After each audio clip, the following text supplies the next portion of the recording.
cốm tươi luôn nhé mọi người. Và xay rối nó khoảng 2-3 nhịp là xong cho nó nhanh.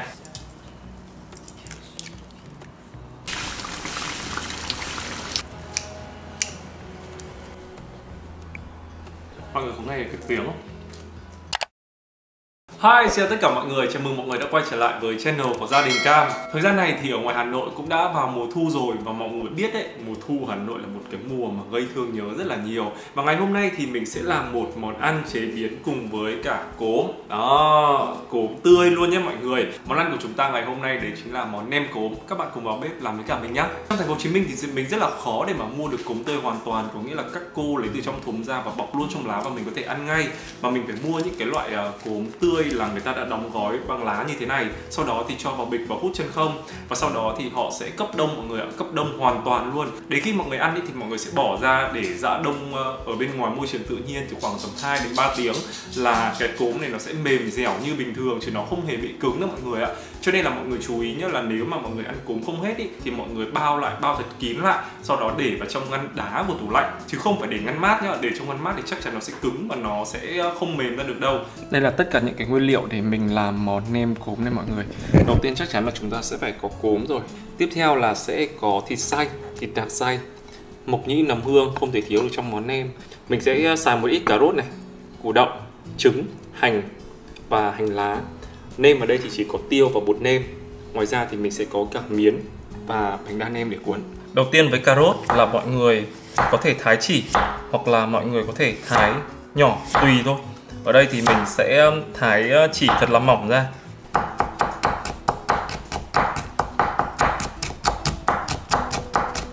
Với phần củ đậu thì mình sẽ thái mỏng ra, sau đó thì mình sẽ thái nhỏ.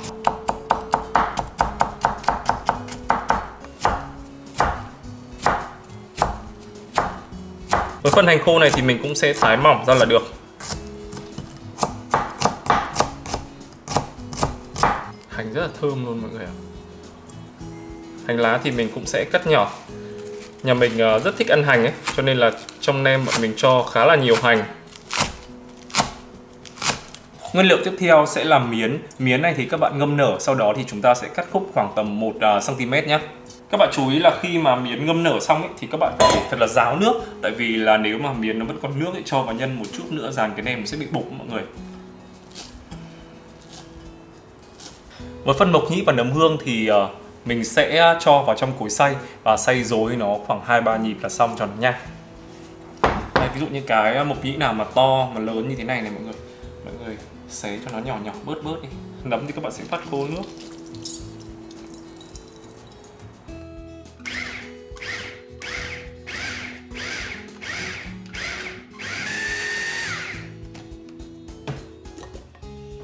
Đây mọi người cứ xay cái hỗn hợp này nó như thế này là được ha. Sau đó thì các bạn sẽ cho toàn bộ phần mộc nhĩ nấm hương này vào trong bát nhân. Bây giờ thì chúng ta sẽ nêm gia vị nhé. Ở đây thì mình sẽ nêm rất là đơn giản thôi. Đầu tiên là hạt nêm này. Chắc chắn rồi, nêm thì không thể nào thiếu được hạt tiêu. Mình sẽ trộn trước cái hỗn hợp rau, miến, hành, mộc nhĩ, nấm hương. Tiếp theo là chúng ta sẽ cho vào đây là 2 lạng thịt xay cùng với 2 lạng cốm.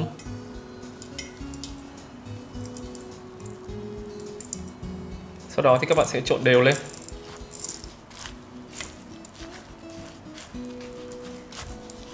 Sau khi các nguyên liệu này đã đều với nhau rồi thì chúng ta sẽ cho vào đây là 2 quả trứng gà.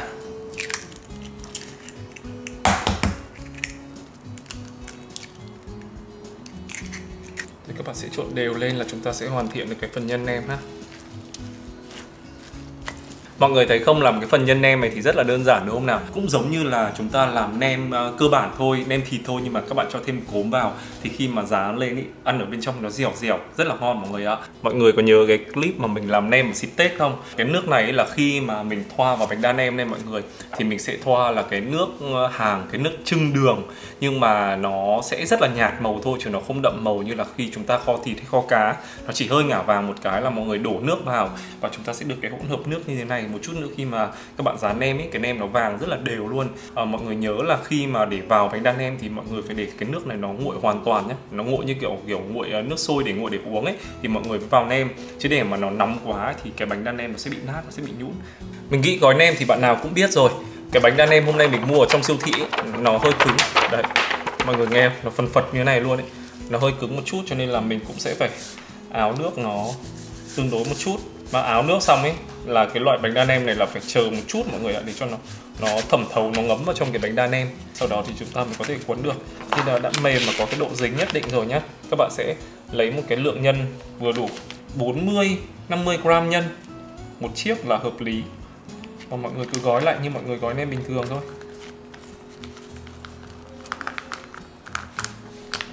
Đấy, mọi người trịn 2 đậu vào, sau đó thì mọi người gập lại. Ui, cái bánh đa nem này cứng quá, nghe nó vẫn rồm rộp luôn. Rồi, như vậy là chúng ta đã xong một cái nem. Mình nghĩ là cũng đã sắp đến cái dịp cuối năm rồi, sắp tới thì sẽ là rằm tháng 8 này, ông công ông táo này, xong rồi Tết Tâm, Tết Ta các thứ đó mọi người xì, cho nên là mọi người có thể làm món nem này thử cho những cái nem hải sản hay là nem thịt thông thường mọi người hay ăn xem. Tại vì là chúng ta chỉ cần thêm một xíu cốm thôi thì cũng có thể biến tấu cho cái món ăn của chúng ta nó được ngon hơn rồi. Theo như mình được biết thì bây giờ cốm Hà Nội thì gần như là có quanh năm, gần như là có quanh năm luôn. Mọi người có thể lên cái chỗ chợ hàng gia ấy, lúc nào mình cũng thấy có 1-2 cô ngồi trên đó mà bán cốm luôn, cho nên là mọi người có thể mua cốm quanh năm rất là dễ dàng. Ở trong thành phố Hồ Chí Minh mình thấy rằng là mọi người cũng rất là thích ăn cốm đấy, mọi người thích lắm. Nhưng mà hầu như là mình thấy cốm khô là nhiều. Nhưng cái cốm khô mà khi mà chế biến các món ăn mà để ngâm nước cho nó nở ra ấy, thì sẽ không, mình thấy rằng không thể nào ngon được bằng kiểu cái cốm dẻo tươi như thế này. Là nếu mà được ý, các bạn ở trong thành phố Hồ Chí Minh cũng nên mua những cốm mà người ta ủ và bảo quản đông lạnh như thế này này, thì ăn nó sẽ ngon hơn. Ok, bây giờ mình đã được trước một cái mẻ như thế này rồi thì mình sẽ mang đi rán. Rán nem thì các bạn ngon nhất ý, là các bạn sẽ rán ngập dầu. Món này thì cũng là một món mà chúng ta không tiếc dầu được đâu mọi người ạ. Ở đây lửa nhà mình thì có 9 nấc mà nó nóng rất là nhanh, cho nên là mình chỉ để nấc 7, nấc 8 thôi. Mọi người cũng không nên rán nem ở cái nhiệt độ nó quá là cao nhé.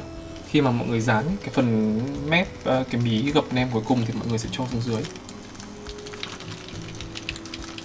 Mình gói thì nó cũng lòng tay thôi, tại vì là một chút nữa thì cái thịt nó còn nở ra ấy. Mọi người mà gói căng ngay từ đầu thì khi mà mọi người rán nó sẽ bị bục ha. Thường khi mà rán nem ý, mình sẽ rán 2 lửa. Lửa đầu tiên thì mình sẽ chỉ rán sơ thôi với lửa vừa để cho cái phần vỏ ngoài nó chín, nhưng mà nó chín om được cái phần nhân ở bên trong. Và lửa thứ hai thì trước khi ăn thì mình sẽ thốc lửa thật là lớn lên, xong rồi rán để áo vàng cái phần vỏ bánh đa nem ở bên ngoài, và sau đó thì mình ăn thôi. Bình thường làm nem thì chúng ta sẽ hay làm nhiều đúng không mọi người? Thì các bạn chỉ cần rán sơ một lửa như thế này, sau đó thì mọi người cho vào hộp bảo quản ở trong ngăn đông của tủ lạnh thì ăn thì cũng rất là lâu. Đó, mọi người có thể nhìn thấy cái nem ấy, lúc đầu khi thì nó sẽ hơi lỏng đúng không? Nhưng mà khi mà chiên lên, khi mà rán ngập dầu lên thì nó sẽ bắt đầu căng lại và nó rất là giòn, không có một cái nào bị phòi hay là bị bục nhân cả.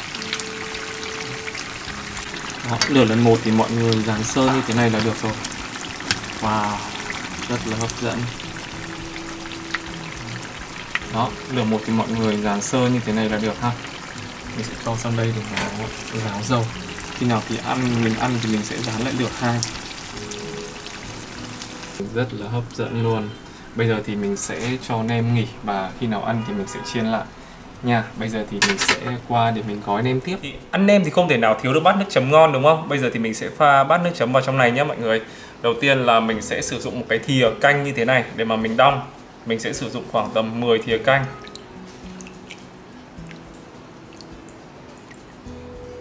Với 10 thìa canh thì mình sẽ cho vào đây là 2 thìa giấm gạo.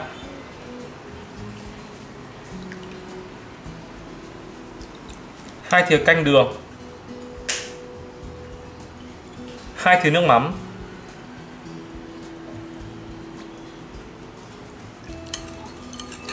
mọi người cứ nếm gia giảm mắm, đường, giấm tùy vào khẩu vị của mọi người nha. Sau đó thì mình sẽ cho vào đây là tỏi và ớt băm. Trong bát nước chấm rất là hấp dẫn luôn. Nhưng mà nước chấm nem như thế này là chưa xong đâu mọi người ạ. Chúng ta sẽ cần phải có đồ chua nữa. Ở đây thì mình có su hào và cà rốt. Mình đã thái vào muối chua với giấm đường. Đó. các bạn sẽ cho lên trên bề mặt của nước chấm. Như vậy là chúng ta đã hoàn thành xong bát nước chấm nem rồi đấy mọi người ạ.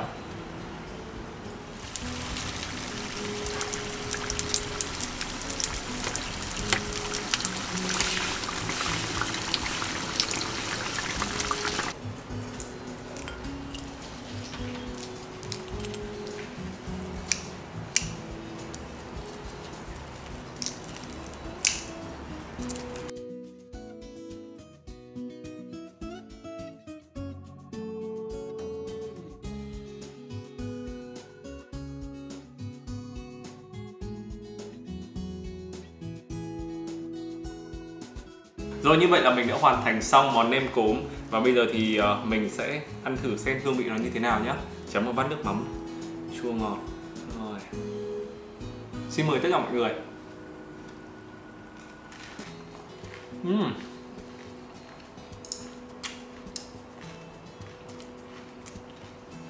Mọi người có nghe cái tiếng không?